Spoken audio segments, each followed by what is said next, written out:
Kumusta kayo lahat? How's everybody doing? I just want to share the word to you today. Hindi tayo naman nakapagkita. At least we could still encourage one another through the word, if that's alright with you. I remember reading an article at the start of this year about how people are positive and hopeful coming into this new year and even this new decade.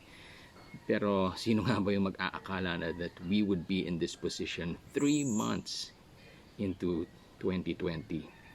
And usually Thursdays we gather to worship, we gather to pray together. But since here in Pampanga, and nasa state of calamity na tayo and the whole of Luzon is in enhanced community quarantine, allow me to encourage you with this story from the Old Testament na lang, okay?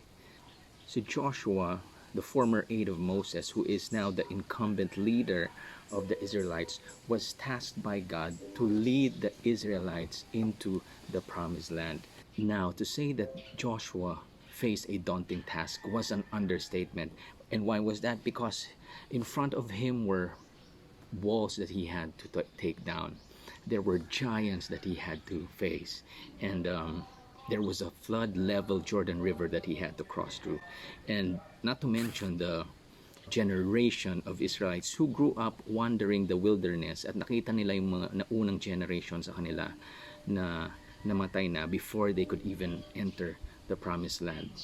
Now, can you just imagine how that might have felt like, knowing that in front of you there were walls that you had to face, that there were giants that you had to face, that there were floods that you had to face, thinking na after ng freedom nyo sa Egypt, everything would be okay. Now, okay, hirap yata nun, ano? But you know what? This was the moment that God repeatedly told Joshua, be strong and take courage. And Joshua needed to heed the instructions of God if he had any chance of entering into the promises that God has given them. And just like Joshua, naisip ko lang, we too need the strength to grab on to the promises of God that is available in our life. I remember what our president said a couple of nights ago in his address to our nation, na sinabi niya, lahat tayo are soldiers in this war against this virus. Today we are faced with an enemy, and as dangerous as the virus may be, equally dangerous is the anxiety, the fear, and the worry that the enemy brings into our minds. So my prayer for all of us is that in the midst of this seemingly insurmountable obstacle, hindi tayo matatakot, and we will not let anxiety and worry overcome us, because our faithful God is with us every step of the way, and He will help us to overcome all the difficulty we may face.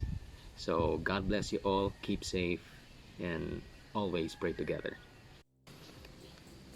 Alright guys, usually every Thursdays we meet and we pray for our prayer points, pero dahil hindi tayo makapag-meet this week or in the, I don't know, maybe the following weeks, I'm just gonna post some prayer points that we could pray for together wherever you are. So for this week, ito yung mga prayer points natin.